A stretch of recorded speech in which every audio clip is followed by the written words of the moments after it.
Okay, calm down. Jill Stein herself was Yes. physically attacked and then arrested. A presidential candidate. She was one of among more than 80 protesters arrested at Washington University in St. Louis, Missouri on Saturday. So got attacked with a policeman's bike. A bike, right, yeah. And then she got accused of assault. We interviewed her a couple months ago and I actually asked her about her journey from Zionism. And here it is, if you want to watch it. I was curious if you were raised as a Zionist, and if you had an aha moment which changed the way you saw Israel and Palestine.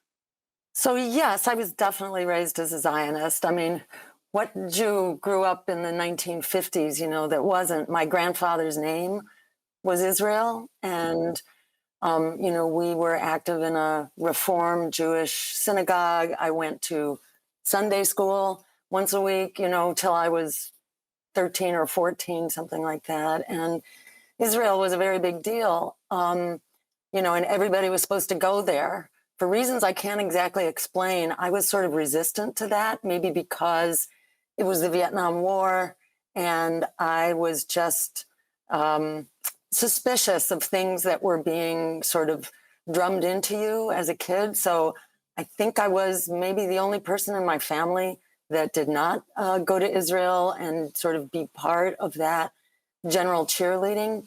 But, the community was a very sort of socially conscious, justice-seeking community. And that was sort of the overarching thing that I got left with. So I never had exactly a wake-up moment, but, I was never head over heels. And the family kind of went in various directions.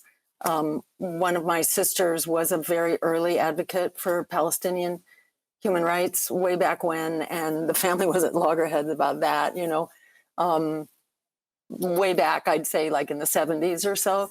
So, yeah, I mean, it's definitely an issue, and it's a huge issue, of course, in Jewish culture right now. And I have to say, I'm personally so grateful for the likes of you and Miko Peled and Jewish Voice for Peace that I think play such an important role now in clarifying. It's not,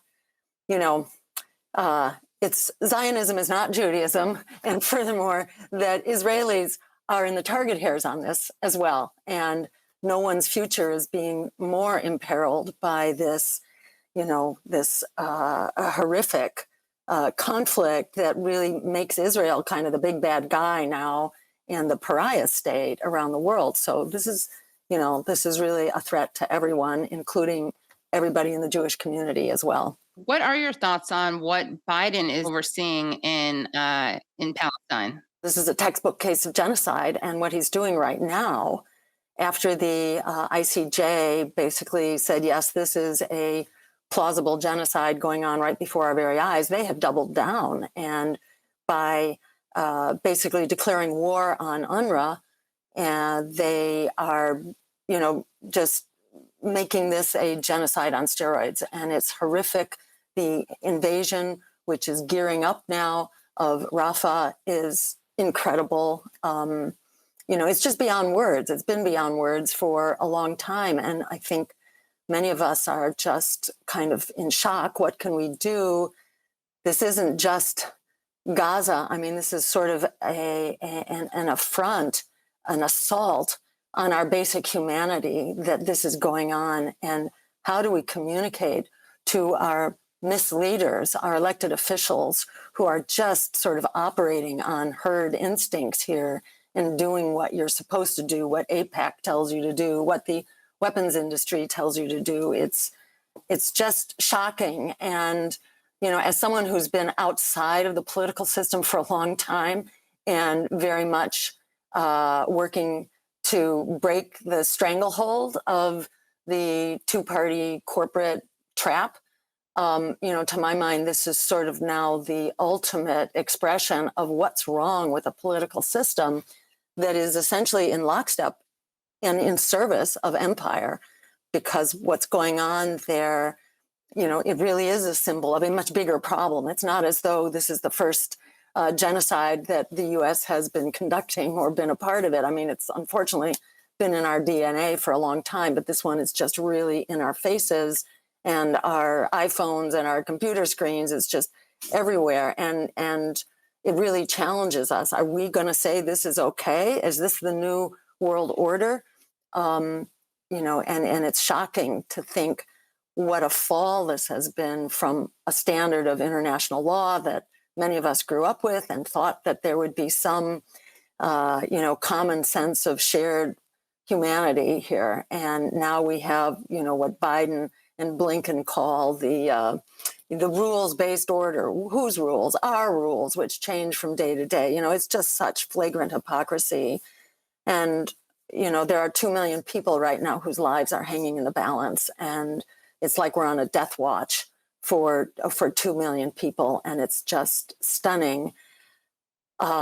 But, regrettably, this has happened many times before. And in the in Iraq, approximately 1 million people were killed unjustly. And in the follow-on then to the Iraq War, that number has increased from 1 million to about 6 million by the Cost of War project at Brown University. So this is not some radical fringe group coming up with some wild idea. This is militarism. This is militarism and empire, and we are looking it full in the face, which is why this is not a simple road to hoe here. As Ronald Reagan's Department of Defense Secretary Caspar Weinberger said, Israel is the unsinkable battleship for the U.S. in the Middle East. At one point, that would have been our claim to fossil fuels. Now we got plenty of fossil fuels, and we're one of the biggest exporters.